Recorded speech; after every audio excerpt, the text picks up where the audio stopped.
مومنو، یہ لوگ تمہارے سامنے اللہ کی قسمیں کھاتے ہیں تاکہ تم کو خوش کر دیں، حالانکہ اگر یہ دل سے مومن ہوتے تو اللہ اور اس کے پیغمبر اس بات کے زیادہ حقدار ہیں کہ یہ انہیں خوش کریں۔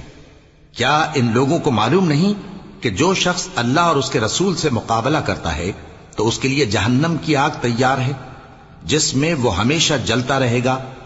یہ بڑی رسوائی ہے۔ منافق ڈرتے رہتے ہیں کہ ان کے بارے میں کہیں کوئی ایسی صورت نہ اتر آئے کہ ان کے دل کی باتوں کو ان مسلمانوں پر ظاہر کر دے۔ کہہ دو کہ ہنسی کیے جاؤ، جس بات سے تم ڈرتے ہو اللہ اس کو ضرور ظاہر کر دے گا، اور اگر تم ان سے اس بارے میں دریافت کرو تو کہیں گے کہ ہم تو یوں ہی بات چیت اور دل لگی کرتے تھے۔ کہو کیا تم اللہ اور اس کی آیتوں اور اس کے رسول سے دل لگی کرتے تھے؟ عذر مت پیش کرو، تم ایمان لانے کے بعد کافر ہو چکے ہو۔